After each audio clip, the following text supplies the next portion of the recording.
All right, all right, all right. Yes, no longer a stream by the crossroads. We are a spork of ice and fire. I am sorry for a little late.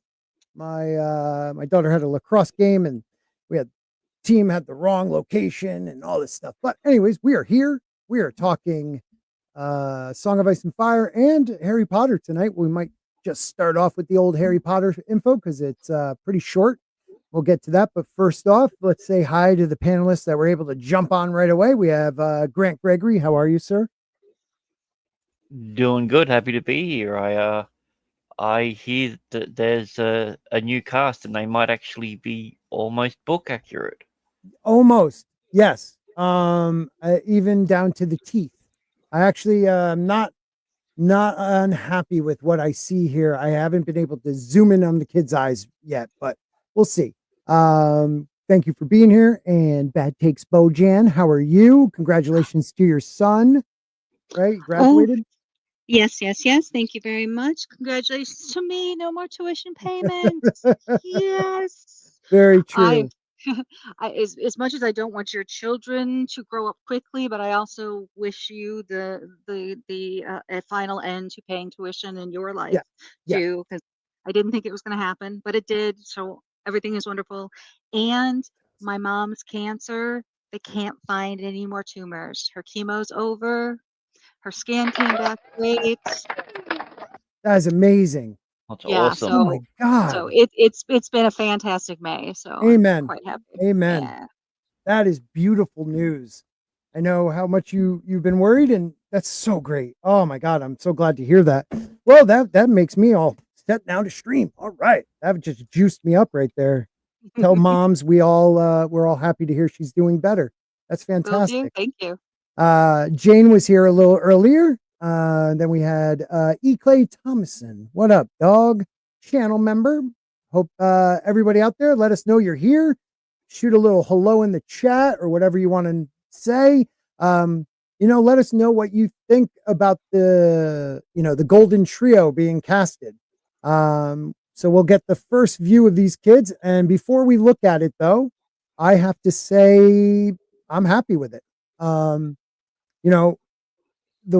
Jane says it here. The girl's hair could be a bit bigger and curlier, but they could take care of that. She seems to have a little bit of a buck teeth because, in the book, Hermione's teeth are buck teeth. And then Ron looks, pretty good. And Harry looks like what I would think Harry would look like. Throw some glasses, a little lightning bolt. And I'm hoping that his eye color is green, but I don't know. Have anybody else taken a look at the kids? No, I just had a quick, just had a quick squiz. Squiz? Yeah, squiz. Yeah, it's a short look that's non-detailed. Oh, okay. 11 Alpha, what's up, man? Well, we're gonna take a look at it right here. Harry's the only one that's had any other actual acting experience. Okay. He was in a film with Nick Frost, so there's already a connection there. So there's that connection right there. Yeah. 11 Alpha says they pretty much gave up on making Emma Watson bucktooth and bushy haired really quick. Yeah, they did. They did. That first movie, her hair is jacked, but the bucktooth thing, it's a little tougher. Oh, Mark of Reality, how are you? I'm just happy that they didn't DEI the kids. I don't know about Snape. Yeah. The thing, and I've brought it up many times with Snape making him black, they didn't think about it. You should have made the Potters black, because by making Snape black, you now make James Potter a racist and like a hate crime. He's fueled with hate crimes. The Marauders are a hate group, but they didn't think about stuff like that. And I get told on Twitter by people that I'm wrong, but I think I'm right. It's always funny to have a black character call himself a half-blood as well. Yeah. Ooh. Yeah, all that stuff too gets a little weird. Mudbloods and half-bloods and like it. I think they really made a mistake. They want to be probably considered for some award. And in most categories now, the major ones, you have to have a percentage. And it's written in. Like you have the percentage of DEI. And it's just the race swapping for just to race swap is dumb. If you do it like in House of the Dragon, if you're gonna make one House of Valerians black, pure blood Valerian black, then you should have made them all black with for blood. That. What? I'd never do that. Oh, they never do that. But I would have been fine with that if they made, because the whole thing is about pure blood. They're considered like, greater than others in House of the Dragon. And to change, I'm not going to get into that. I'm sorry. We could do that later. I do that too much with House of the Dragon. But yeah, let's take a look at the kids. Did you get to see them, Tina? I only saw the picture that you shared on Twitter, so I didn't know any more details beyond that. So that is the trio right there. I'm going to just take down the message bar there for a second. So, I mean, I got to say, not a bad casting. I would have been, I would have been fine if Hermione was black, because they really don't talk about her being white in the book, and it doesn't change the story at all. It actually makes it even worse if they call her like a mudblood. You know what I mean? So it kind of would have worked. But they're cute 3 kids. You got a real true redhead there. Kind of looks a little John Lennon-esque in the eyes. I think they look good. Oh, who knew the salt must flow, dude? How have you been? Long time, man. 11 Alpha says the Valerian race swap was a joke. It was. Urine Waters was specifically described as looking like Rhaegar with green eyes. Yeah, dude, it's a joke. That they did terrible with that. And even with this, with the race swapping of Snape, you really confuse that. What was James really doing? Was James being aggressive towards him because he was black, or because he just wanted to pick on? Like, it really messes it up. Understand? He's literally got black in his name, so. Oh yeah. No, he doesn't. Snape. Sirius does though. It would be horrible though if they turn that into a race issue. That's what I'm worried about. Oh, I didn't even think about that. Because you do realize there's going to be some sort of rope involved in a tree. They're going to go there with it. He does hang him at one point by magically. I know, but that's what I'm saying. Like, it's going to be like a magical rope that he's being lynched by. Hey, what's up, Mason? Hey. What's up? Right here, Mason. I didn't, 11 Alpha, I must have missed. Hermione was white. She was described as pale or blushing at various points in the books. Okay. Yeah. I guess in the beginning, they never described her the way because why do you even need to go there? Like, it's a book. Your mind sometimes fills in the blanks. It's England, 1990-ish, it's not England today, which is a lot different. But the girl does look like maybe she has some ethnicity in her. She's a cute kid though. Got them dimples. Like, they look great. I think they're going to do a great job. I like that they don't have. Go ahead. Sorry. I think they're cute, but then also awkward enough preteen look to them, so they're not like gorgeous models by any means. You could tell they're going to grow up not to look bad. No offense to the girl who played Jenny Weasley, but even when she was little, you knew she wasn't going to grow up to be Jenny's supposed to be like a dime piece when she's older for Harry. If you were a teenage boy, you would fall in love with her because she was beautiful and she was cool as shit. And they didn't do that. And the girl who played her, she was pretty, don't get me wrong, but because they didn't allow her to be cool, it didn't make her prettier. Does that make sense? I think so. They didn't play Jenny Jenny's outgoing and friendly and plays sports and is popular, and she's just it makes her better looking, and that they just totally. I think Bonnie Wright's fairly attractive. She's pretty. Yeah, I felt like they downplayed her attractiveness though in the movie. She was always prettier off screen than she was on screen. Yeah, I get that. 11 Alpha says the book had very diverse cast of characters, even by 1990s UK standards. Pretending like this was something needed to be fixed is part of the modern woke madness. Amen, bro. I said Ginny last week and everybody said it was Jenny. I was like, no, you pronounce it Ginny because it's a G. No, it's Jenny. It's Ginny. I swear you told me it was Jenny last week. It's not Jenny, it's Ginny. It's Ginny. Christ. Thank you, Chris. I thought you were a fan of these books. I don't even know what books these are. What do you think, Mason? Do the kids pass the Mason test? Do you think they definitely pass for the Golden Trio?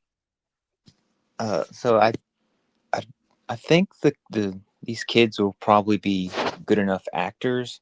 Mm-hmm. Like I'm assuming that they did the same thing they did the first time around. Mm-hmm. Like played the kids off each other to see like who had the best chemistry. But like a race swap's a race swap. You got to call it out when it happens. You do. Yeah, 100%. I'm glad you agree on that too. You know, more than 30,000 kids auditioned for the Golden Trio.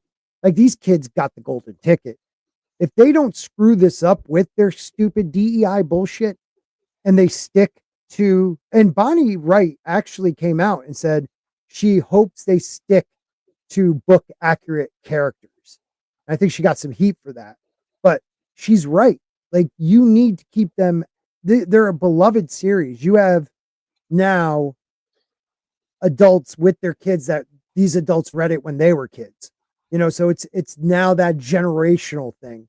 And don't ruin it for people that want to introduce their kids to the wizarding world. And maybe this will be a new, instead of the books or the movie, now will be the TV show. I just hope they stay book accurate. So after, you know, a parent read them the first book, the first season will be good. Tommy. Reclaim It Creation says, isn't the production being sued to stop this? Someone brought up, someone brought up something about suing Rowling, but I don't know what that was about. I just got back from a lacrosse game. I saw it for a split second. I don't know why they'd be suing. Zax, what's up, brother? Thank you for the invite yesterday. One of these, or was it yesterday? I don't know. One of these days I'll get back on that Wednesday show of yours, which is fantastic. Thank you for being here as always, dude. But yeah, so you got 30,000 actors audition for the lead roles, launching an open casting last fall. After an extraordinary, I think they said it was 32,000 in total they ended up with. That's insane, man. So Dominic McLaughlin. I'm part Scottish and I can't even say his name. What is that? McLaughlin's. Oh, that sounds a lot better. McLaughlin is Scottish. We'll see if he can manage an English accent. Dude, I didn't even think about that. Yeah, no, it says it right here too. Yeah, so we got Dominic McLaughlin. Oh, that's why he just added is. I thought the name, the is in the last name was McLaughlin or something like that. That's what I thought his last name was because I was reading. So yeah, Dominic McLaughlin will play Harry. Arabella Stanton is Hermione Granger, and Alistair Stout, what a great name, is Ron Weasley. I love the name Alistair. It's so cool. Yeah, I mean, unless you're like a Satan worshiper, Alistair Crowley. Very cool though.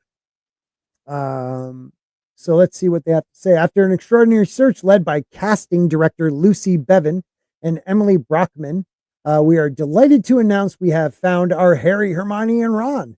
The talent of these three unique actors is wonderful to behold, and we cannot wait for the world to witness their magic together on screen. We would like to thank all the tens of thousands of children who auditioned. Losers. It's been a real pleasure to discover the plethora of young talent out there, said the showrunner. Now, I got to say, if you were picked out of 30,000, 32,000 kids, that's you must have stood out some way, right? You want to hope so. Yeah, I'm letting you guys jump in anytime you want.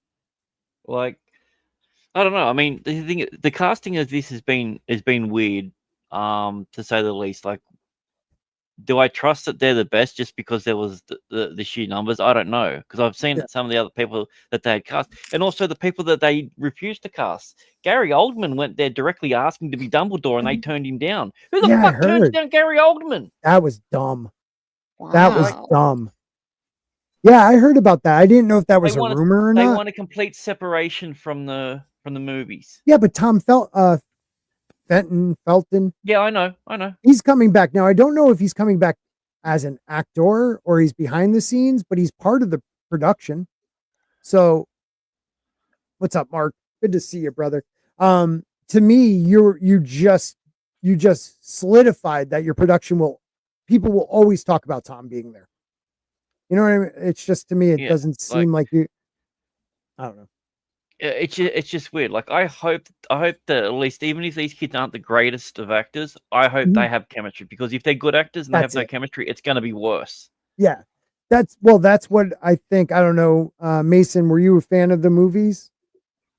Yeah, I really like the movies. Yeah, same here. And I felt like the kids in the very beginning, that was what it was. They had great chemistry. They weren't the greatest of actors yet. Yeah. You could speak on it, buddy. I'm throwing you to the wolves. So what are you looking for in your Harry Potter golden trio?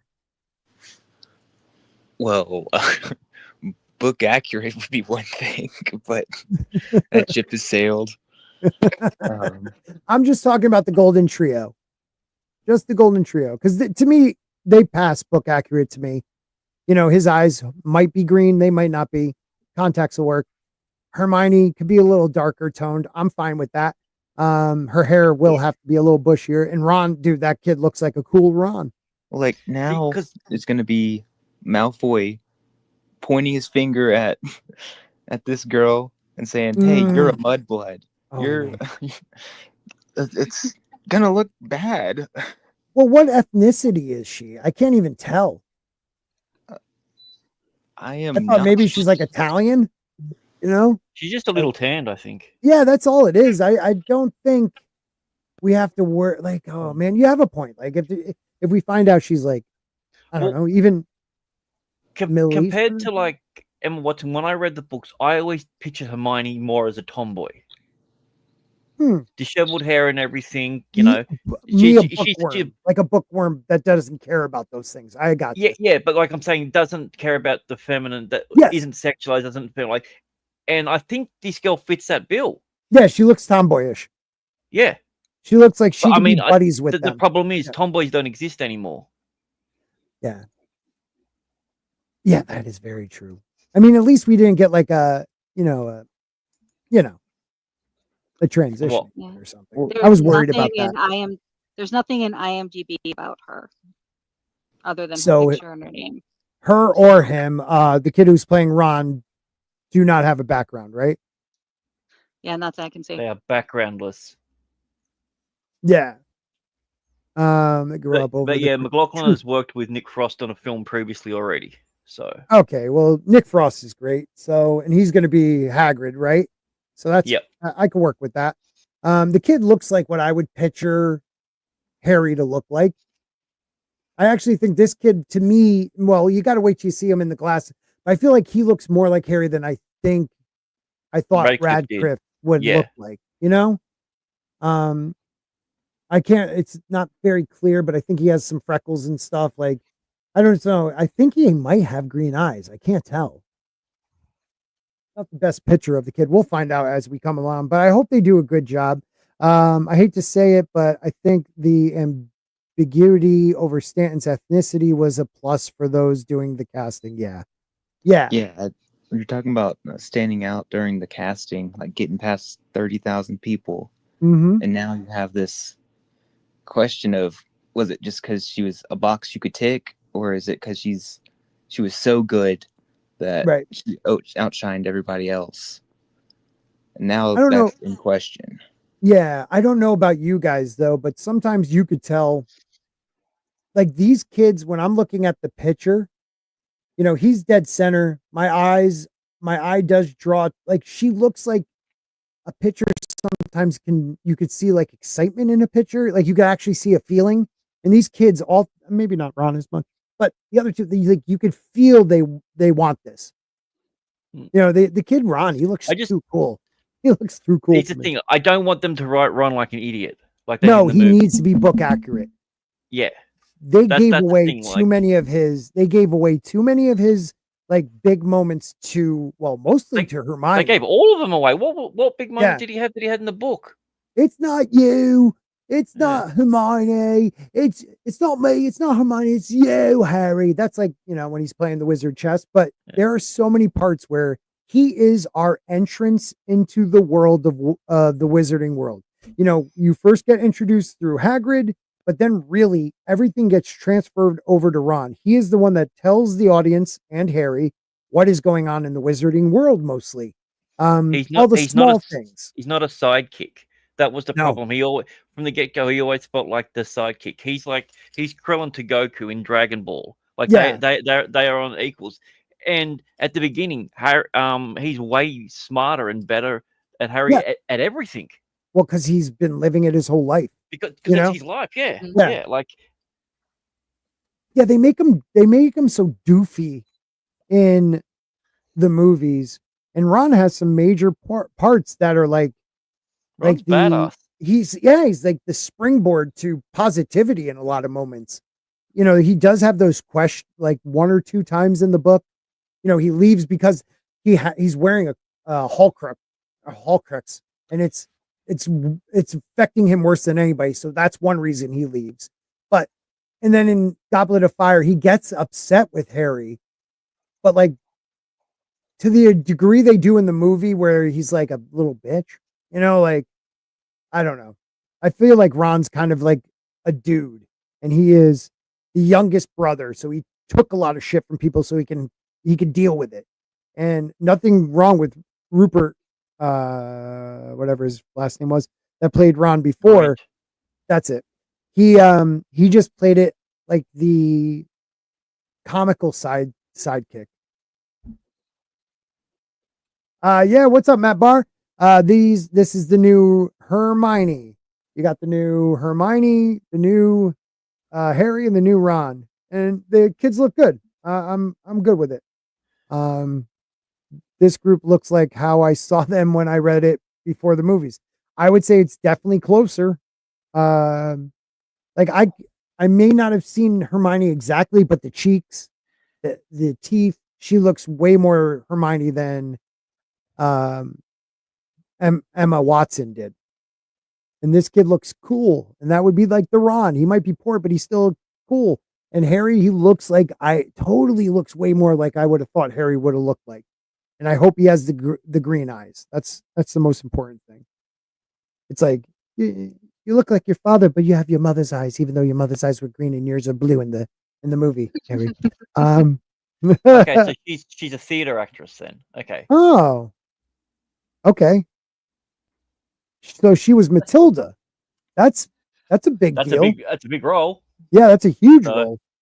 All right, these kids have some acting chops. Movie Ron was an advertisement for 7 Deadly Sins. I just hope they do a great job. Fingers crossed. I definitely want to see these kids succeed. So go get them. Be book accurate. Read the material. Hang out with each other. Make sure you guys are like become best of friends, because that's the one thing I could say about the movies. As you went on in the movies, you could tell there was more chemistry between the three of them. Though at times it was a little cringe. Like Emma Watson could fake laugh. The other two really weren't that good at it. I always, what's his name? No, Daniel Radcliffe. He would he did this weird laugh because he's not very good at fake laughing. I can't. He was the worst fake laugher. We always made fun of him. Anyways, so any last words on Ron, Harry, and Hermione? Nothing about them specifically, but if they do close to how well the Percy Jackson series was adapted, it'll be amazing. So I absolutely adored the first season of their I'm gonna Disney's rewatch it. adaptation. I'm gonna rewatch it. I remember amazing. I do remember liking it. But the sad thing is I don't really remember it that well. But I Gotcha. do remember I remember they have a like subcontinent Asia, like an Indian looking kid or Pakistani. Yeah, he's the one Right. that plays the best friend. And he's really good. I liked Mhm. it. Yeah. Mhm. And then the girl Tina, did you read the books? The Percy I Jackson did books? I did not, but my husband and my sons who read the books watched this show with me, and they said that it was like beat for beat, book accurate. As far as the plot is concerned, I don't know. They obviously they changed everyone's nationality, but Yeah. That's Why? What normal. did you think, Mason? So I watched the first episode, and there were too many problems for me to continue watching it. I got really mad at Really? it. Like oh, what? Yeah. that's such a shame. Such a shame. Yeah. Like what? So it's been a while since I saw it, but I remember he had his sword way too early and was using it in ways that he wasn't supposed to yet. And a lot of the race swaps and a lot of things that weren't in the books or were toned down, like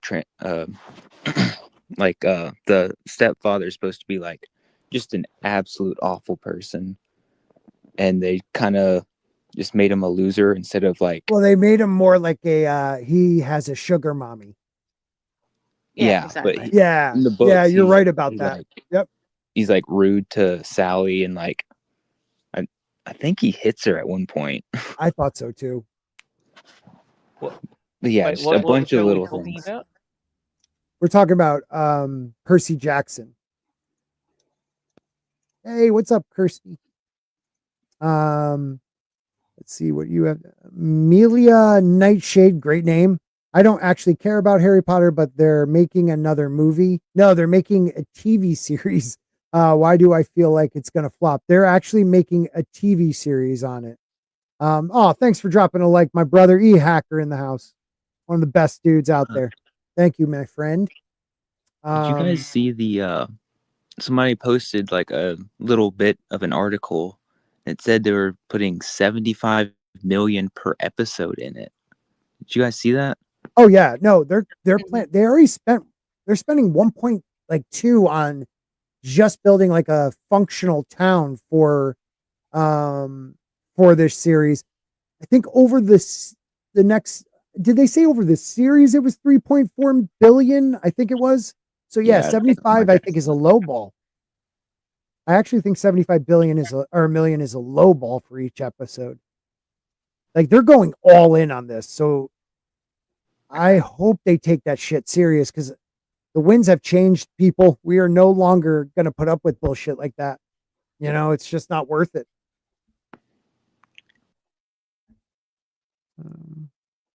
So 11 Alpha, there are valid criticisms of the book Weasley 2 for a family of muggle-loving blood traders. They were amazingly ignorant of actual muggles. Oh, yeah. Yeah. What is a rubber ducky for? Yeah, that is true. And for a family that was so poor, why the hell did you spend all that gold that you won to go to, Egypt? Maybe buy your kids a new shirt. I don't know. There was something with something Dumbledore had something to do with that, I think. Yeah, but we'll see how it goes, guys. Next up though, I thought we would talk about Euron Greyjoy. I have about 8 ideas. Like what's his plan? What is Euron Greyjoy's plan? All right. I don't know how to let me see. Hold on. Just want to do that. Let me just do one thing and I'll get right back to you guys. But what do you guys think Euron Greyjoy is up to? I'll throw it to the floor. He likes boats. Yeah. He does like boats. He should be practicing his spear technique because I hear that's not very good. Wait, what? We can't thrust anymore, so. Oh man. Yeah, they're Also, all that girl, the Hermione, she's Mhm. first generation British. Okay, so she is from an immigrant family. Yep. I'm fine with it. She looks great. She'll do a great job. Oh, there you go. Euron wants to become a god. Is that absolute though? Does he want to become a god, or does he want to help a god? Or in fact, does he want to prove to a god he could be a god? There's a couple like ideas I have floating about Euron. That's why I thought it'd be a good topic for tonight. You don't have to know a lot about him to understand Euron. So I don't think Euron wants the throne, but he wants power. I think the throne is a means to something else. I don't think he genuinely wants to be the ruler of the Seven Kingdoms, but I think him taking the throne gives him some sort of power. Yeah. I just want him just to go through his family and systematically torture them, because that, if anything's like Forsaken, the rest of it, it's gonna be brilliant. The Forsaken is warped. It was the most vivid descriptions that I've seen George write in a long time. Mm-hmm. Probably because it was written a long time ago. Yeah, it was. I hope he doesn't change it. And it was kind of on the side of a kind of not horror, but like on that side of a weird acid trip. Oh, it was definitely horror. Like, yeah, it's horror. I mean, and it's also like an Alice in Wonderland, like hallucinations and very, the shade of the evening drinks involved, and things get really freaky deaky. I don't know. Mason, have you ever read The Forsaken? Yeah, I've read it a couple times. Yeah, it's good. Tina, have you ever? I don't think so. It doesn't sound familiar. Okay. The Forsaken is a sample chapter. Right, it only came out 8 years ago. It's it's a sample chapter that George, is that one of the ones that isn't verified it's word for word though? I have this right here. That wasn't one of the ones that he read out. That was one that was released, I'm pretty sure. The Forsaken, it's the longest one. Okay, The Forsaken, which is an Euron 1 from a transcript of a reading. Okay. Still, if that's like somebody's transcript of his reading, it's awesome. Even if they missed a little bit, I don't care. It's awesome. Well, it shows one, his determination, his cruelty, his power more than anything. Yep. And the fact, what I like most about it, that he's not a 70s rocker. No, and I like how 11 Alpha does say that.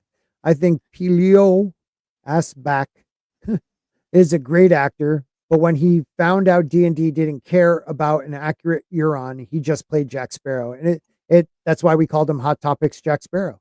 Like, he played finger in the bum. Yeah, just the whole thing with his hatred of Jamie and just it was done. He didn't look the part, even though that actor is a good actor. And he went out like such a bitch. Oh I killed Jamie Lannister. I'm like, no, a brick did. You couldn't even do what a brick did. Yeah, Jamie Lannister killed you, dude. Get it right. But I love one hand. I love the first line of The Forsaken. It was always midnight in the belly of the beast. I mean, that right there tells you what the fuck is going on. And they start out in a dungeon, and the salt wife, or the land salt wife, what happens to her? I mean, it's just an effed up chapter. If you haven't read it, I will put. Oh wait, is that the one where he's chained up? Yeah, Euron. Yeah, I did read that. I think I read it once too, live, and I was planning on doing a video where I just read out the sample chapters for people, so they could just view it if they've never heard the sample chapters. I'll even try to do voices, maybe. I don't know. But yeah, the sample chapter is great. So real quick, for people who don't know who Euron Greyjoy is, often called the Crow's Eye, he's a formidable figure from the Iron Islands. He is the eldest surviving brother of the recently deceased King Balon Greyjoy. He's also the brother of Oh no, what happened Victorian. to him? Oh yeah, he slipped off a. Oh. We'll get to that.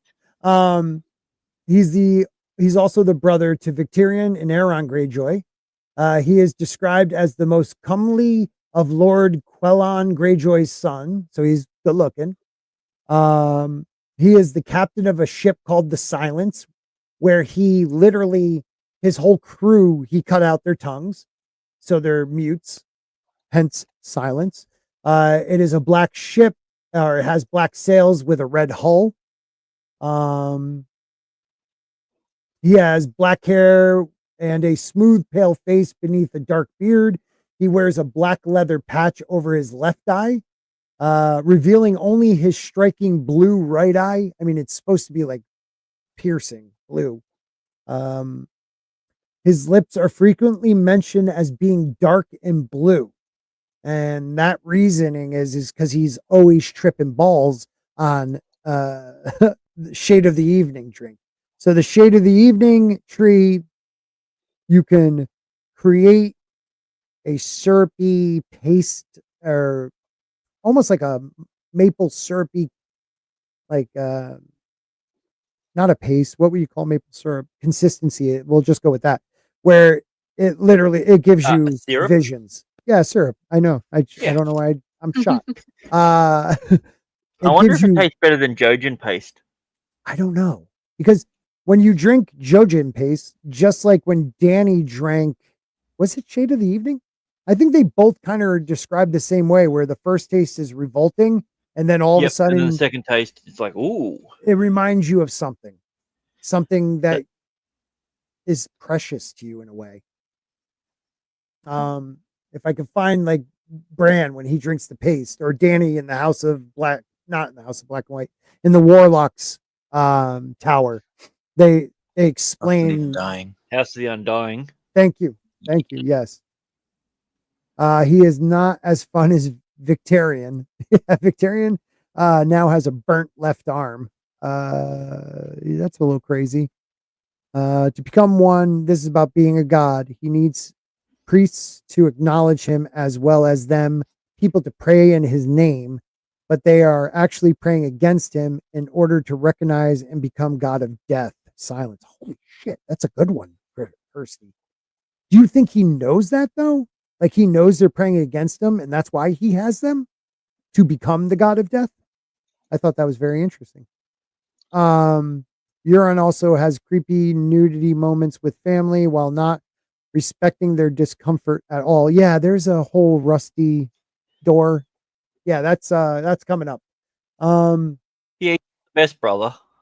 Yeah, not the best. His blue eye, they call his smiling. They call it his smiling eye, his blue eye. Like that's the fake part of him. The smiling eye, you don't see the true Euron. Under that patch, he has a black obsidian eyeball.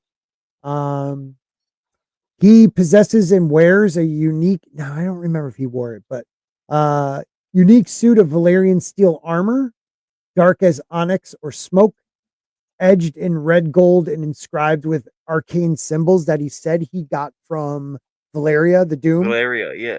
Like, I mean, that alone, like the fact that if that is true, he has a full armor of that. Like, who the fuck's gonna beat him in a fight? I think somehow Jon Snow's gonna get it.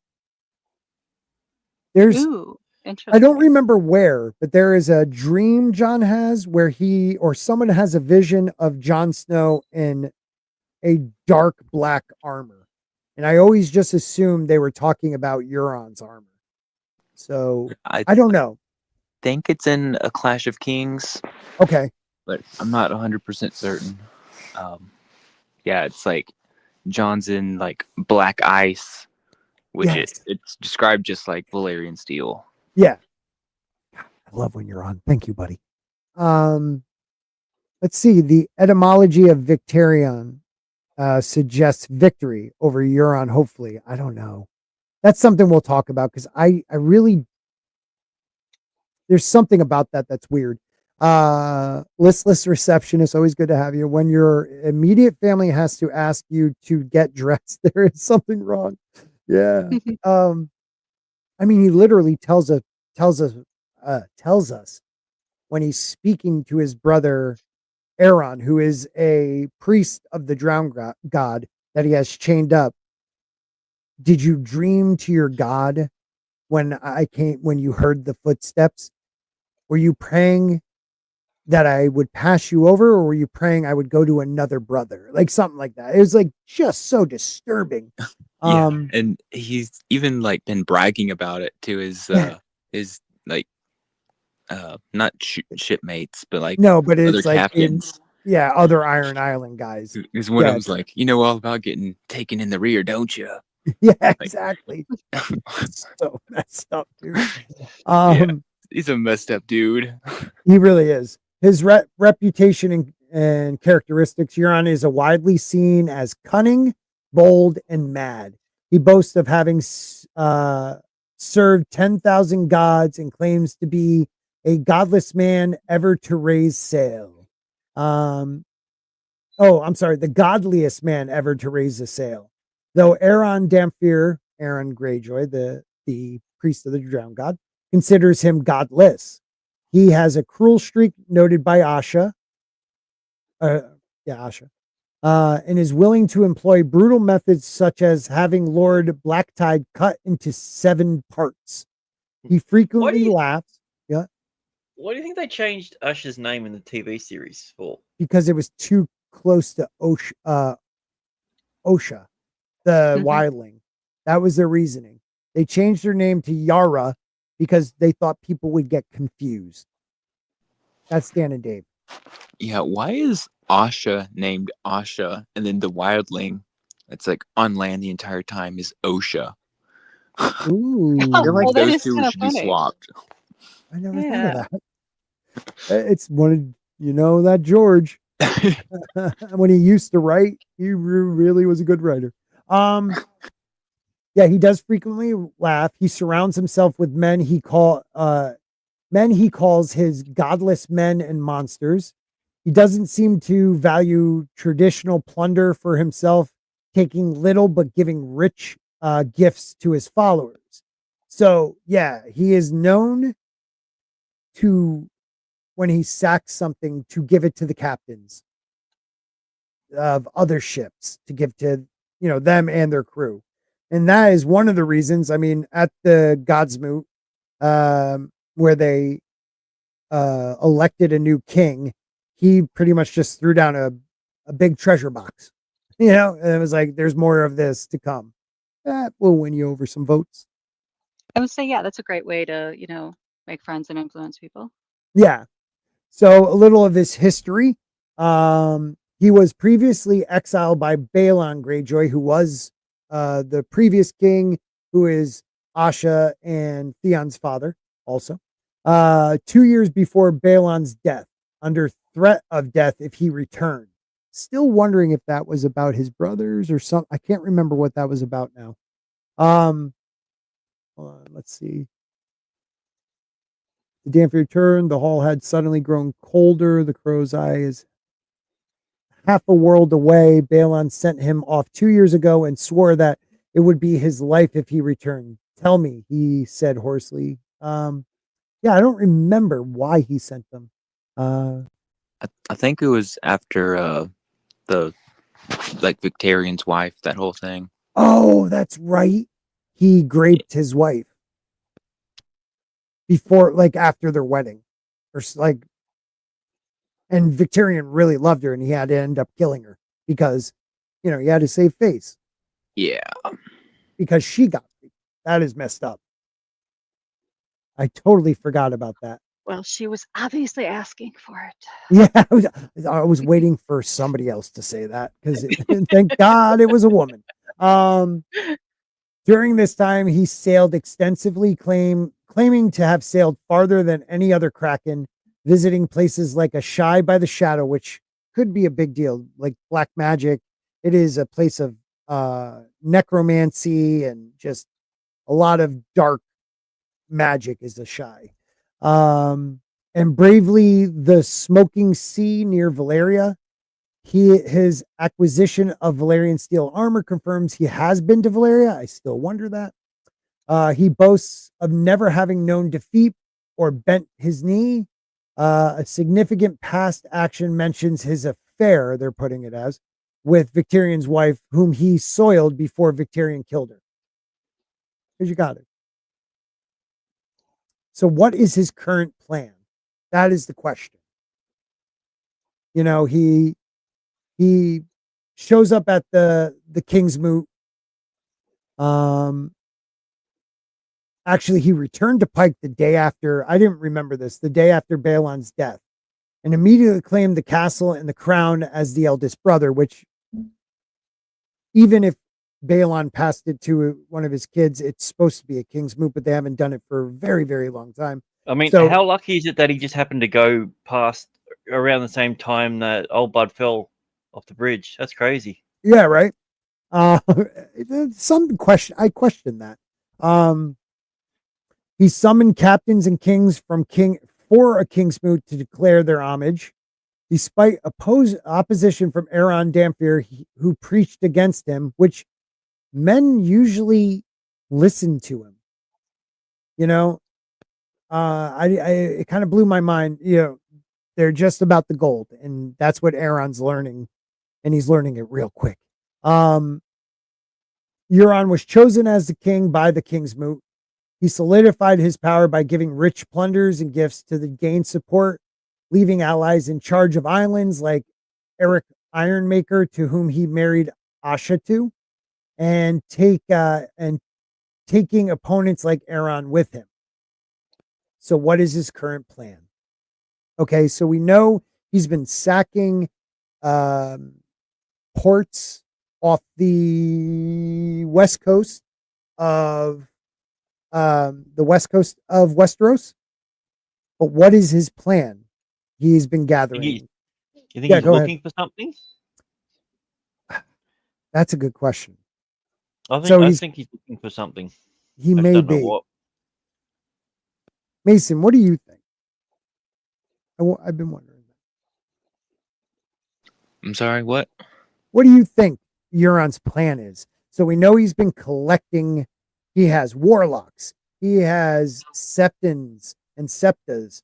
He has, drown god priests. He has R'hllor priests. You know, he's grabbing them all. And I really did like what Kirsty said. You know, he's gathering them because he wants them to consider him their god. You know, he's torturing them till almost like a what's that syndrome when somebody all of a sudden starts liking their captor? Stockholm. Yeah. But way worse.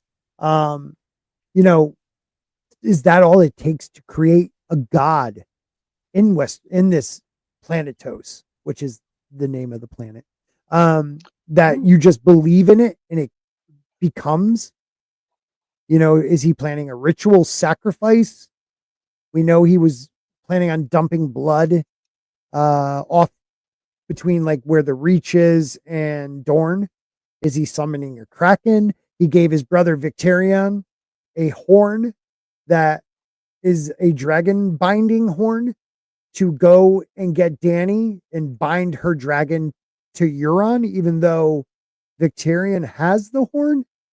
Like he would think his brother would want to use it for himself. Like he does a lot of weird things that he's very cunning. So why does he do it? Like why does he give Victarion the horn if it's going to actually work? Because he's high up his tits all the time. Could be. Or it doesn't do what we think it does. That's possible, but I kind of think that the horn is like binded to Euron with like blood magic. Mm-hmm. Like I wonder if there's like a part of the horn where you like cut your hand and pour blood in and whatever, and it bonds it to you.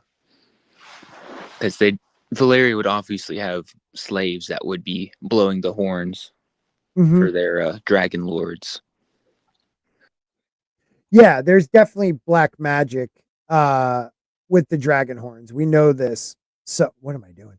So, and we know he's been to Ashai. He's been to Valeria. The Valerians used magic, blood magic, and I would say this horn is blood magic because it takes the life of the person who blew it. So a life for a life type thing. But there must be some hiccup or something he didn't tell Victorian. Like, I don't know, almost like the Elder Wand in Harry Potter. Like it only accepts a certain type of master. Like you might be holding it, but you're not the master of it. Yeah, I think the trap is that Victorian is going to try and take a dragon and then get Dany to marry him. Right. And that's going to turn her against Victorian. Mm. And then Euron has the dragon. Yeah. And he could also play the nice guy after that because he does have that side of him, the smiling eye side of him, where he can be very persuasive. Have we seen any other item that acts the same way, that binds something across the sea via blood magic? I don't think we've seen any of that as of yet. No. Not in lore either that I remember. That's what I'm saying. So I kind of feel like it probably isn't what we're thinking, because George wouldn't just bring that out of nowhere. Right. And I feel like... Sorry, you go ahead. No, go ahead, Mason. Oh, finish off, Grant. I'm sorry. No, I'm saying, Mason, you go. Yeah. Yeah, you go, Mason. Yeah. All right. Well, I think the closest thing that we have to it in lore would be the Horn of Winter, which, like, anywhere you're going to blow it, it's going to bring the wall down. Right. Doesn't that one supposedly raise it raises giants or something like that? What's the lore? I remember there's something in the lore. Does it? I know we think it will bring the wall down, but doesn't it like raise giants to you or something like that? I kind of think so. I think I don't remember. I always took that as the trees grow really quickly or something. I just thought it was like giants. it would like earthquake, the rumbling of giants or something like that. I like what Listless Receptionist says. He is rating because he is near Old Town, and Old Town is, get this, the oldest town. It is one of the oldest towns in Westeros, and it was once the seat of the king or the ruler of the. Was it the ruler of the Reach for a while? I know it's one of the oldest towns. You have, the High Tower there, the Citadel there. There's a lot of books and things we already know with the Citadel, with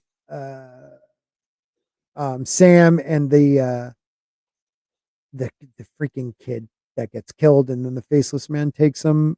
Pike, the one that's in the prologue and epilogue of A Dance with Dragons. I think his name is Pike or Peak. He had access with Merwin. There's glass candles, ancient books. The High Towers we haven't even met yet. What is in there? Maybe they're protecting something. I don't know. So that is a good guess at it.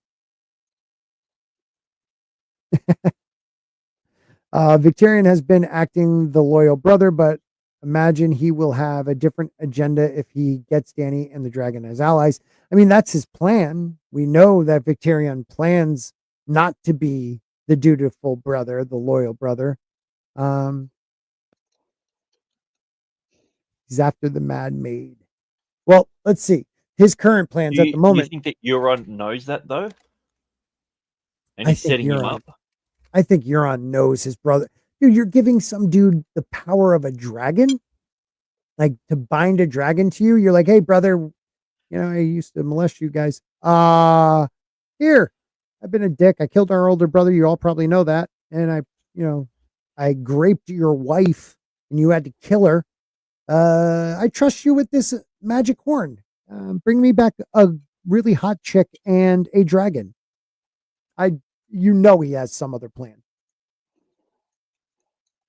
Yeah, it just seems to I think he's just setting him up to get killed. Mm-hmm. Something. Yeah, something with the horn is already connected with Euron. He's had a lot of victories around the Shield Islands, and he calls them little morsels for his men. He's been reported raiding up the Mander and towards Old Town, killing lords and installing his own men. His larger plan, articulated at the King's Moot, is to conquer the 7 kingdoms of Westeros. That's what he told them. Seeing the current raids as just a taste or a morsel before taking the whole orchard.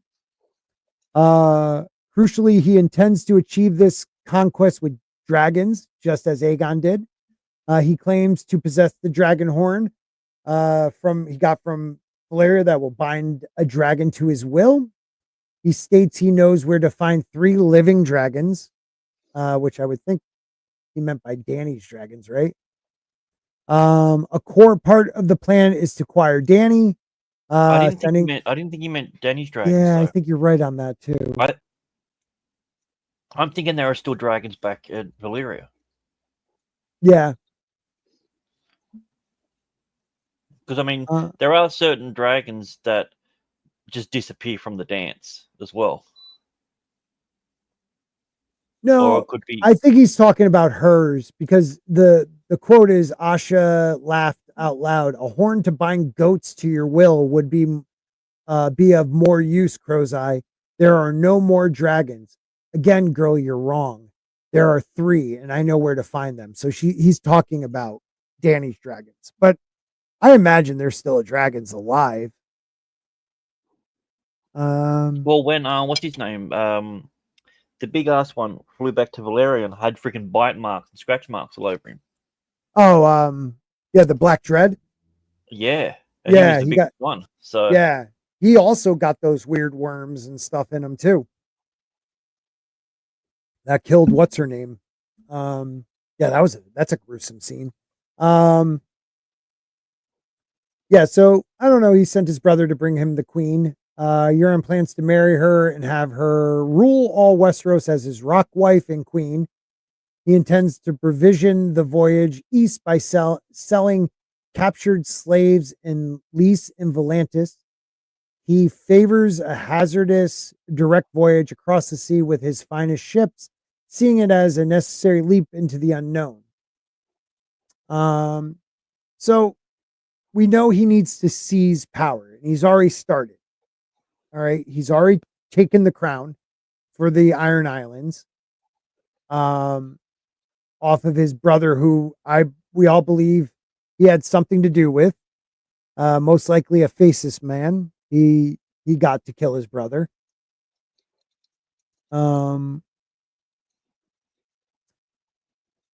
Is power, you said it before, but I don't even know if power is his ultimate goal, unless it's absolute, like godlike.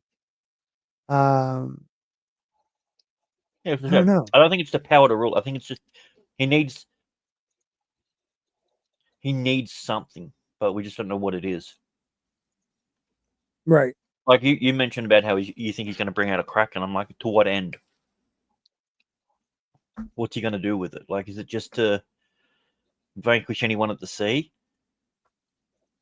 Yeah, I mean, he wants Dany to rule Westeros, not him, but as his wife and queen. So is he just like he made a move? Okay, he has a plan. He killed his brother not for no reason. Like, he was exiled allegedly. He was exiled for a few years, gained knowledge, wealth, and power, going to the places he said he went. I mean, a Shy by the Sea now, we have multiple people that are connected to that. We have Mel, now Euron, Mary Mazdul, our Archmaester, the one that's going to see Dany. Starts with an M, I think. Which one? The one that's going to see, the one with the glass candle, the one that's leaving to go help Dany. She needs a maester, and he's going to go do it. The one that Sam was with, Archmaester Melios. I'm blanking on his name, right? Is that it? Just doesn't sound right to me. I don't know. Somebody in the chat will put it. And then also one other person that has connections to two of those people that may have been also in a shy is God, I'm doing terrible tonight. Marwyn, that's it. Marwyn, yes, thank you. Marwyn's the maester, and the guy who's with Cersei and made the mountain Sir Strong. Pycelle? No. No, the one that was at Harrenhal. Jamie's arm. Oh my God. Not Pyce, fucking. Why do I suck right now? Yeah, I know. I can see his face from the show. Me too. Like from the show. Yeah, he looks kind of like a kindly man. Qyburn. Thank you. There we go. Jeez, we are experts in A Song of Ice and Fire. Thank you, 11 Alpha. And Listless. Yeah. So Qyburn, they all are connected now through a shy. So does he have ties with any of them? Is he? Because I always thought Qyburn was more of a Dorne spy, maybe. But there is a chance through Marwyn and through Mary Mazdul that he connected with Euron too. He's all about death. Euron's all about death. I don't know. I only know because I just reread all the books not long ago. Amen. Yeah, so seizing power, he's on the way. So he starts off by immediately raiding and plundering. The Shield Islands, and they're referred as great victories, but he refers to them as morsels. He's always making people remember the bigger picture he gave them. He is a smart commander. The Old Town one, though, just got me. Maybe he is trying to find something in Old Town, but a lot of people bring up that we believe he's doing a sacrifice to the drown god to raise a kraken, which would be he's setting up his brother Victarion to get killed by a dragon because that is not their god's, symbol. Like that would be more R'hllor of Valyrian religion. Their religion calls upon the kraken. So I have a feeling he will try some crazy blood sacrifice ritual to raise them. What else? Well, the last time somebody showed up at Old Town with a giant beast, they gave up. They said, "Hey, you're the king now. Let's anoint you." That's true. Might be his plan is to bring the Kraken up and then get riding crowned on the in back Old of the Town. Kraken. I mean, anytime they questioned, that's what the Targaryens would do. Aegon did it. The old king did it. You show a force of power. Now, Kraken, on the other hand, it is a harbor town, but how much other than destroying all the ships in the harbor will it come on land? I don't know about that. Well, it depends on how big it is. Yeah. I always assume bigger than a dragon. Yeah. How far is the tower? Like from into the town? That's a great question, buddy. Yeah. I'm going to look at that. Could it reach with its arm? We're going to find out.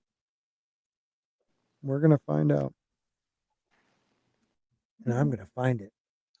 Let's see. Do Krakens have arms? Kraken. I don't know, but we're going to. Yeah. The only Kraken I know is the one from that really, really old movie. Yeah, release the Kraken. Oh, exactly. Oh yeah, yeah. No, not no, not Pirates. Oh God, that's not really. No, Mason. I'm talking like Scott and I old. I mean. Yeah. Well, they remade it. Don't forget they remade it with. That's true. Yeah, they remade it a few years back. Oh yeah, no, dude. Now that the only one I know is Released in the Kraken. Now that I see what Old Town may look like, I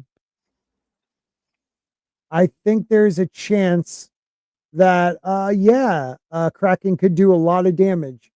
I'll put this one first. Surely they wouldn't have the tower too close to the sea, because then that would allow from bombardment from the ocean. Well, look at the towers right in the middle of the Mander. I didn't realize the Mander cut through. I think that's the Mander cuts through Old Town. That doesn't make sense. No, it can't be the Mander. What is that?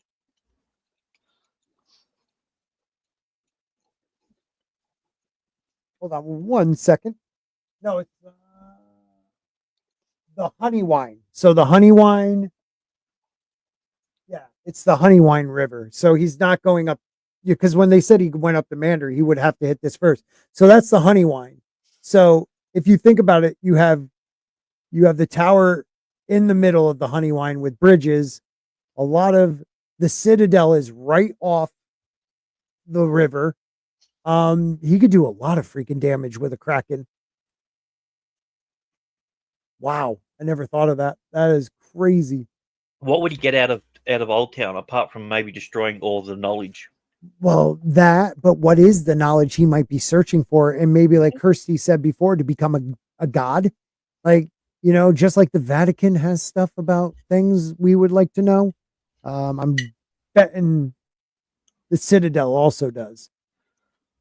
Yeah, he's a raider. He's gonna come in and take whatever he can get, and probably take some magical whatevers from the Those are Citadel. my favorite things. Magical whatevers are my favorite. Yeah, me too. Yeah, brother. Do you think he could be after a glass candle? I mean, I wouldn't be shocked if he doesn't have one already from Valeria. If you got that suit, you might have found a lot of things in Valeria. Again, yeah, they're showing it like this. So the Battle Island is in the middle of the Honeywine. And the Citadel, Starry Sept is kind of far off, which is weird. I didn't realize it was over there, but I thought the Citadel would be somewhere over here or over here. But yeah, there's a lot. Oh, there's the Citadel. So the Citadel actually has, it's in a complex. There's water there. So a Kraken can go far, man. Shit, I didn't realize that. Euron tied to the mast of his ship wasn't him being mad. He did that to hear the siren's song without going mad. That's true. Which contains secret magical knowledge from the beginning of time, earth, and all mankind. What she is talking about, if I can remember, I'll get the exact quote.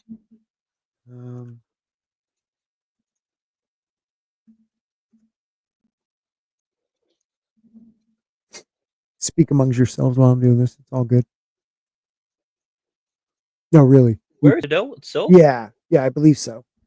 What's the tower? What's the use of the tower then? Well, that's the tower is a watchtower. The Lord's house. Yeah, it's the High Tower's main base, but it's also the high. It can see far into the water to defend against oncoming fleets, so you know it's coming. But it's really just the primary house of the High Towers. Let me try that again. But I think he has like a magic book or something, right? What do you mean?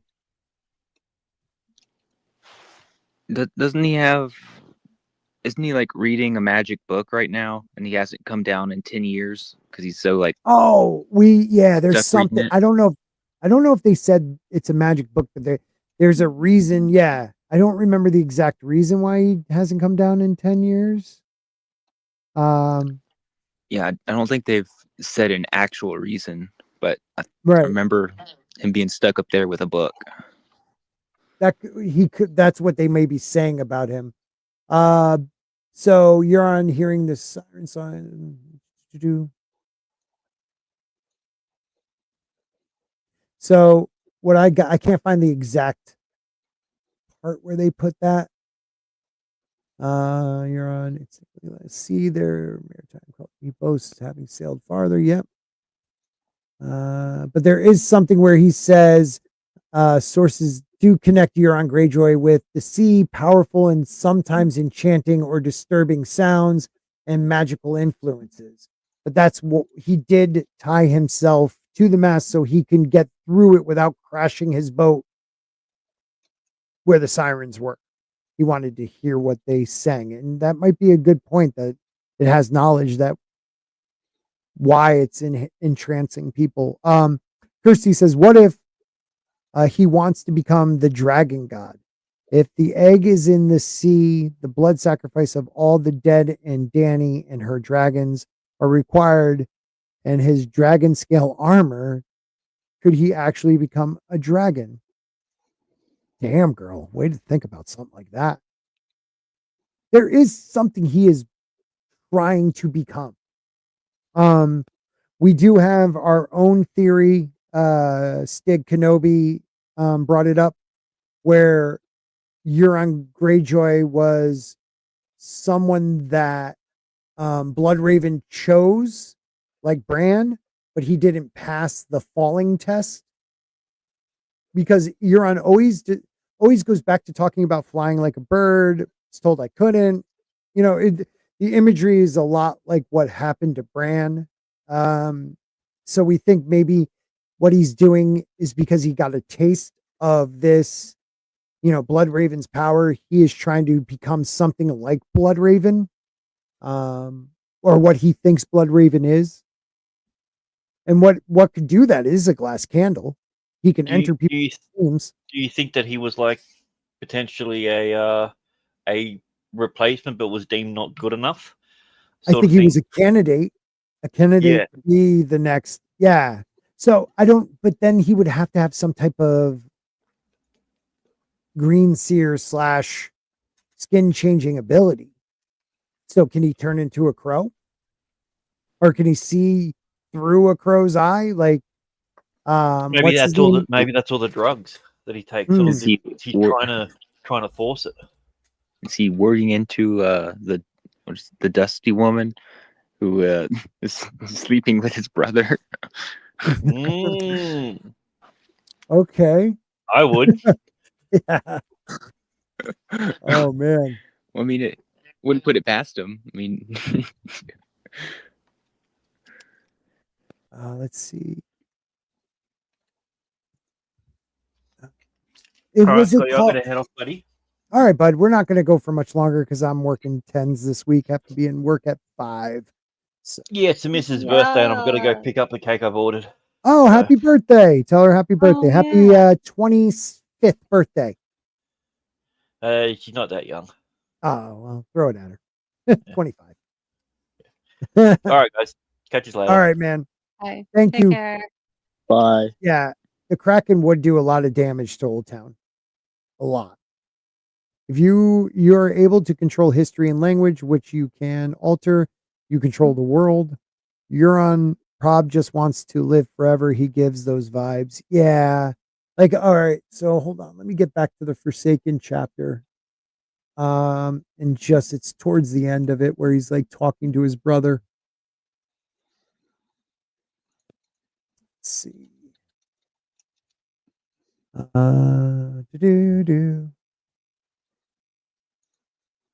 see. Yeah, this is the part. You know what it's like to be caught in the rear, don't you? Oh man, you're telling everybody you raped me? That's messed up.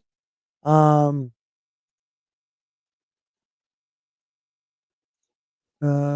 to. Okay, so this is maybe where it is. He's trying to take a step. This is talking about, this is Euron Damphir's chapter, actually. His weakened legs folded under him. Not one of the prisoners was fit enough to walk in the end. The mutes had to summon more of their kind. 2 of them grasped by Euron by arm and dragged him up a spiral. No, that's not it. It's before this. So his brother kept giving him like, oh, it's a long one. That which is dead cannot die, said Aaron fiercely, for he who has tasted death once Need never fear again. He was drowned, but he came forth stronger than before with steel and fire. Will you do the same, brother? Euron asked. I think not. I think if I drowned you, you'll stay drowned. All the gods are lies, but yours is laughable.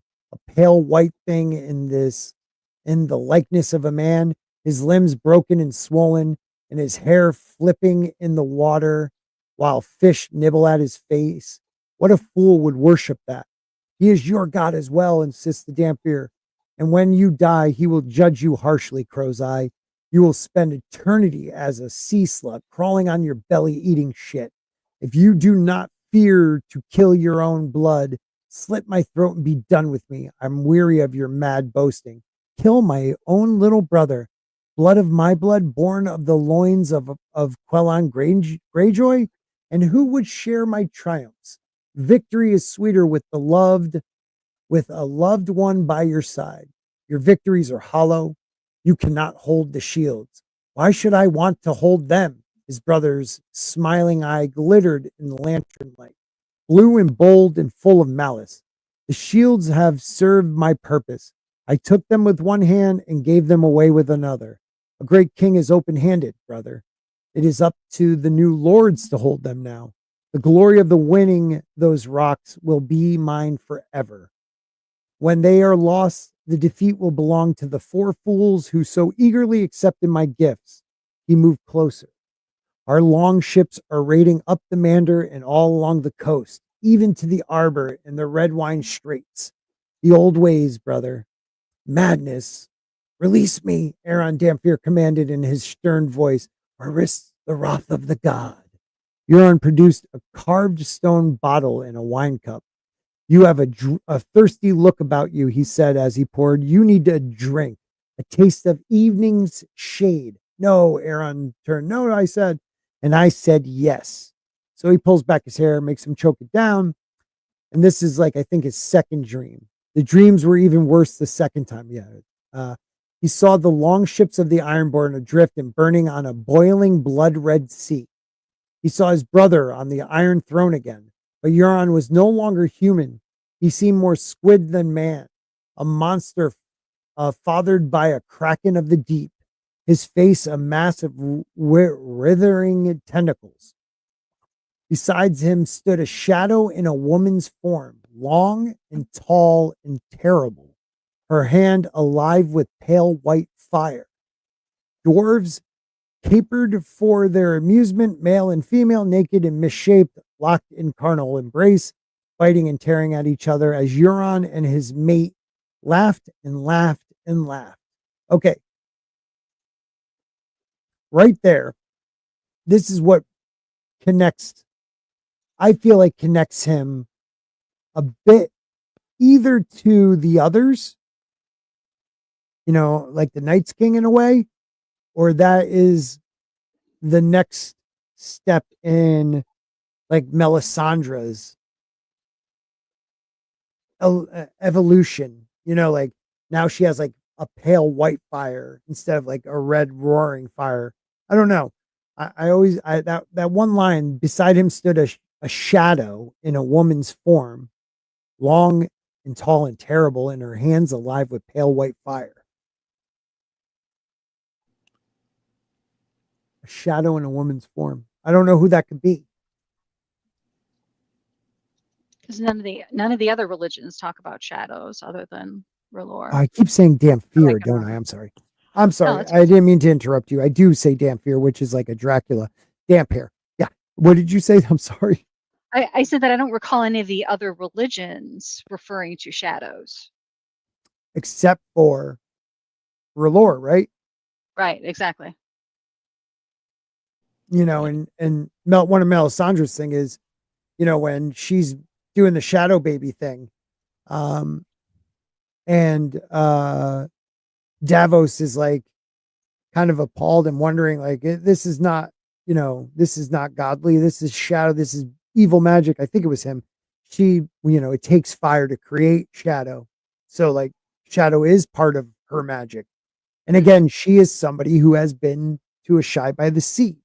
So is there a connection that they've made? He was exiled 2 years prior to his brother's death. So Melisandre showed up. There might have been a year where they could have known each other. I don't know. Yeah, it kind of reads like a fire white. You know, like the person's gone, but they're kind of just a shadow of themselves. And they're alive with fire. Oh, dude, that's even better. But being a pale white fire is weird. But that is a good one. And this is where they just start bringing them all up. It's a great chapter if you've never read it, guys. Yeah, Listless says, is it Melisandre? That's the closest person I could think of that we know in the story so far.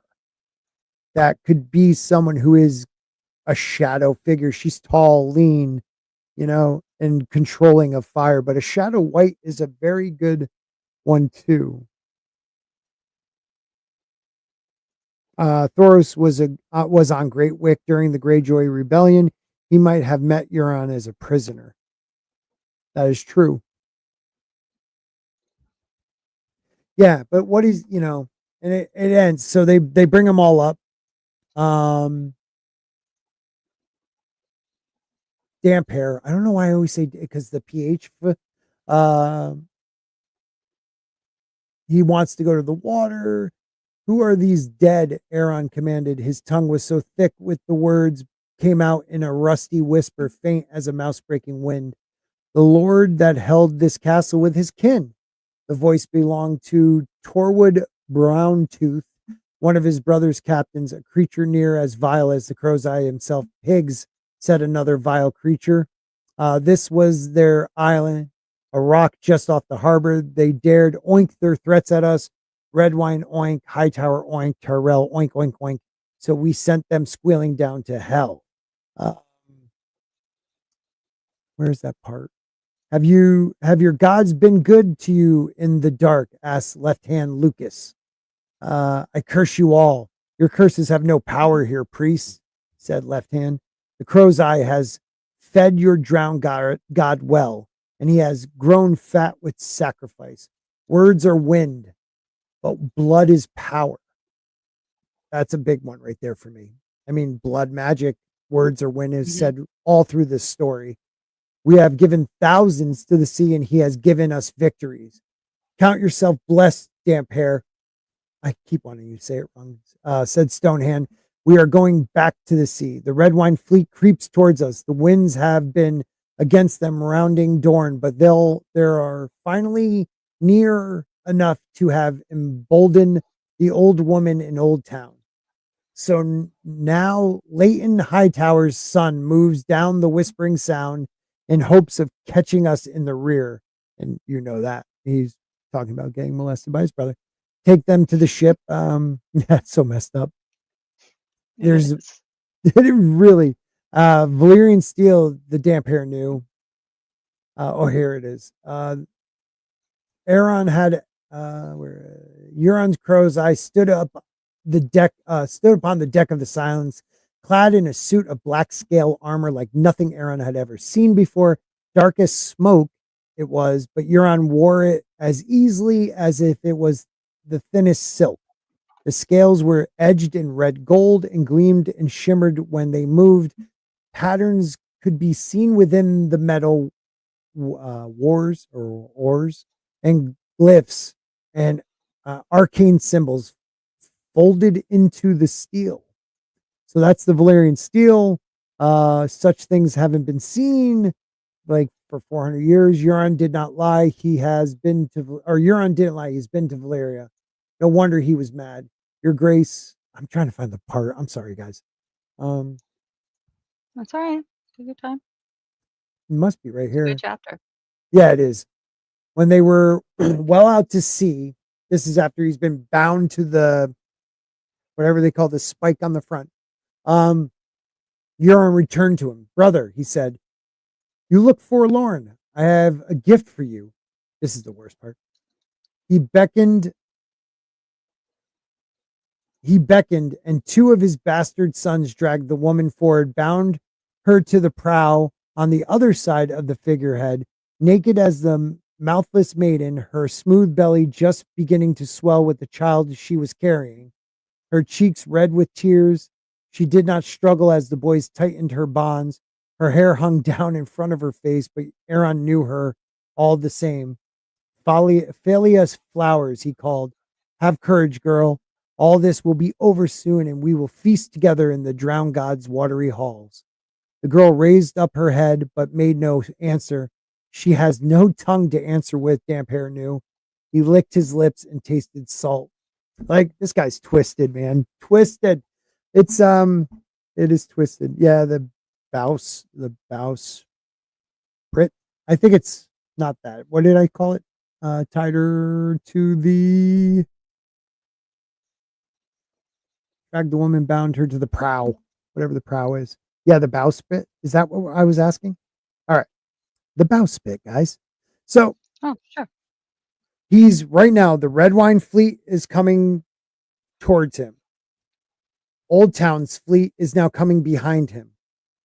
He sent one of his strongest captains, his brother, with the majority of the fleet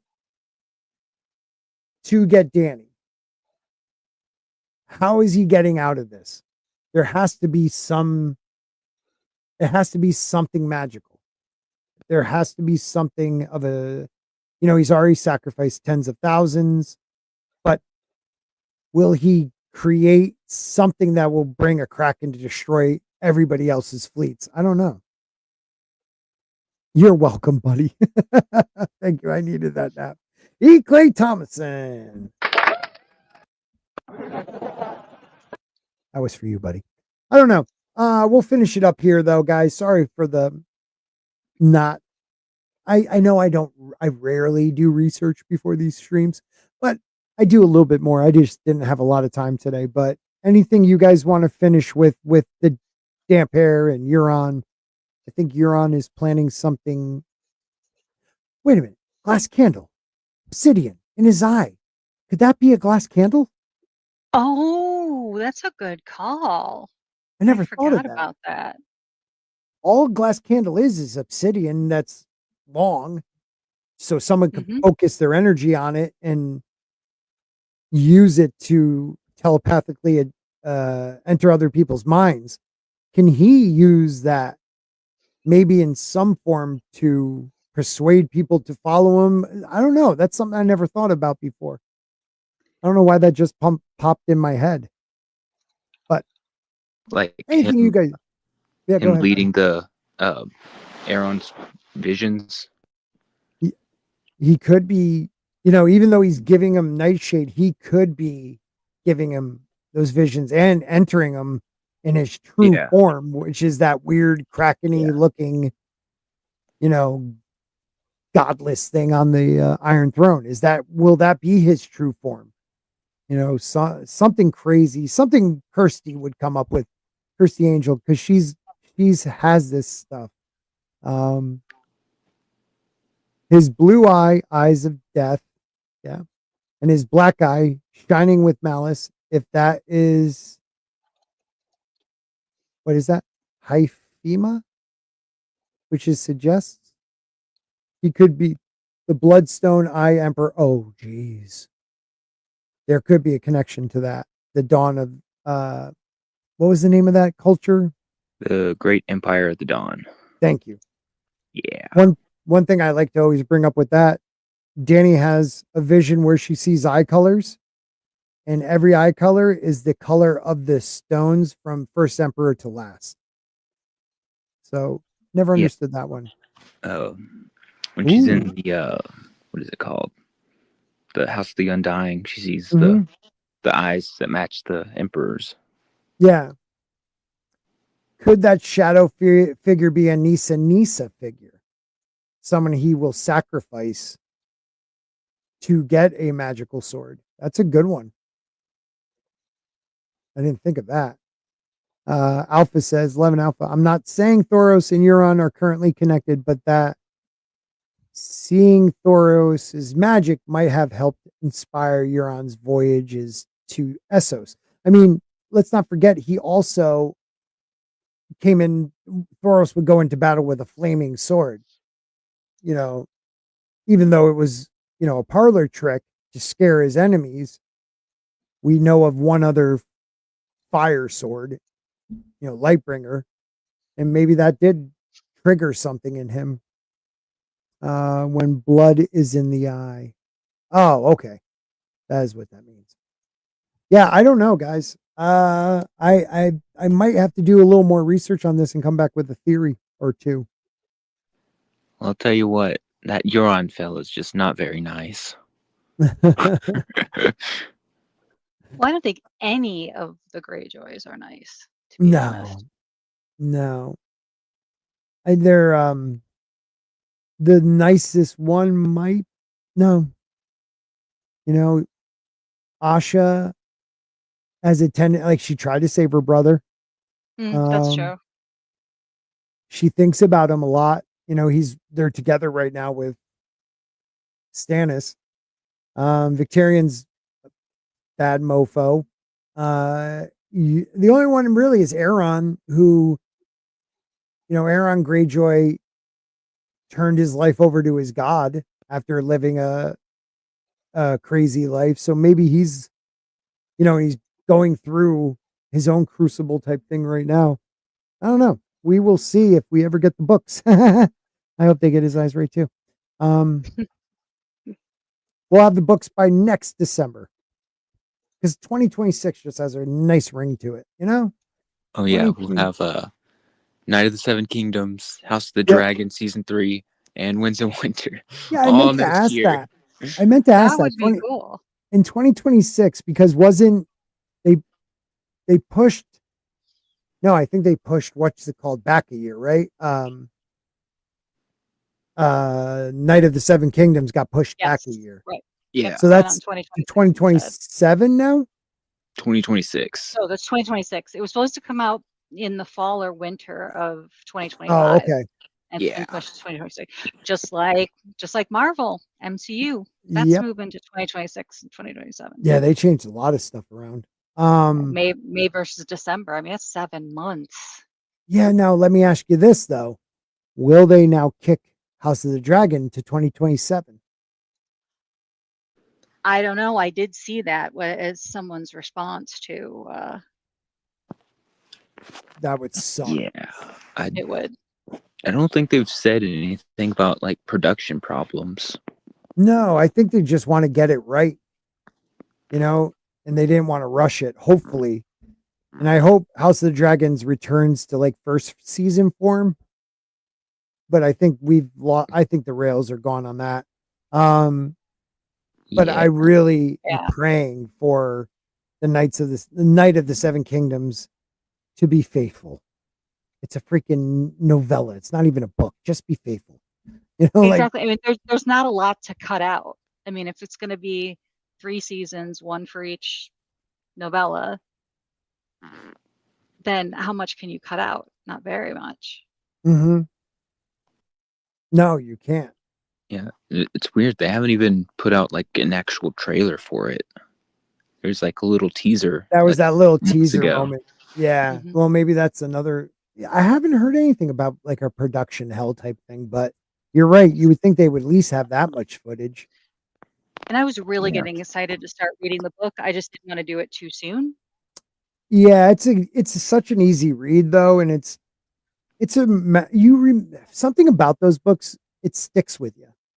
Granted, if I go back right now, like I can't think of the guy who hires him in the second book, what his name was, but I remember things about him, like they're great books. I would definitely tell anybody, and you can get it all as one. I know I have it here somewhere. You could buy them separately or all as one. You could get it, I think, also still as like a graphic novel. Those are beautiful. Oh, that's cool. I didn't know about that. The artist is someone who's a friend of like the Fellowship. I can't remember his name off the top of my head, but something Miller. Yeah. Steven? Is it Mike S. Miller? Mike S. Yeah, Mike Miller. Mike S. Miller. Or Mike Miller, something in the middle. His artwork is gorgeous. Like he does such a good job. Kirsty's It's going to be cool. Kirsty Angel ends with a very interesting one. The Valyrian steel swords are a parallel to the fallen angels, the Watchers, 200 swords in the heavenly war from the Bible. That I never put that together. Now, is there 201 swords now? Because they broke down ice into 2 swords. But if you have like a list of what sword you think connects to which angel, bring that next week into the chat because I would like to see that. That's an interesting one. But we'll be back next week, guys, with something to talk about. Song of Ice and Fire. If you're not following Mason, what the hell have you been doing? Mason only needs 20. Oh, we're down to 20. 20 to get to 100, awesome. Guys. Oh, yeah. I'm at 80 subs now. Yeah, buddy. I'm getting there. Yeah. Tell them where they can find you. Yeah, you can just search on YouTube, Free Folk Fandom, and I'll pop up. You can search it on Twitter. Just if you want to follow me, I'd appreciate it. Yeah, buddy. Yep. Yeah, I hope everyone follows you. Have you been putting out any new content? Not yet. I've been doing some brainstorming, trying to think of stuff to make videos on. I'm kind of thinking maybe do some on the Yellowstone, like the 2 prequels. Yeah. Mm-hmm. 1883 and 1923. That's it. Yeah. Yeah, I watched that 1883. It wasn't bad. I got to watch 1923. I still haven't watched Yellowstone though. But that would be cool topics. And before we leave, this is something. So is actually hold the door meaning. So Kirsty Angel says off topic, but I recently found out that leaf is a term for door. Panel part that swings open and close, single leaf door. Made me think leaf and hold the door connection. Is it her he has to stop? Not holding a door, but he actually stops her and dies in the act. Thank you, Ancient One. Interesting. Yeah. That's something to think about. All right. And Tina, where are you going to be? Let's see. Friday, Underground on Vinny's channel on Friday, and then on Sundays we will be starting season 3 of Dexter. So that's also on Vinny Art's channel. Plus a good friend of ours, Chris Fisk, is coming out with the second comic in his series. Yeah, so I will get my act together and make sure that I can share the link to that campaign on Thursday. Yeah, that's awesome. Okay. To let everybody know, there might be a couple schedule changes with the channel. So right now we're doing Tuesday, Thursday, and Saturday nights. Tuesday is this show, A Spork of Ice and Fire, which I love the name. Thursday was going as the yet not titled stream, and then Saturday is Aluminum Spork. I may move Aluminum Spork to Thursday and just stream twice a week, where Saturday I'll be doing content, actually making some videos again for the channel because streaming doesn't let it grow. So, and I kind of miss doing videos. So, and spending time with my wife Saturday nights. So that will be the plan going forward. I think it may start this week, but I got to talk to the people in Aluminum Spork to see if they're available for Thursdays, but stay tuned to, my YouTube posts and, X, and we'll let you know. But other than that, guys, thank you all for being here. I really do appreciate you all. You guys are great. And hope you all come back next week and we'll go out with our old intro. Bye, everybody.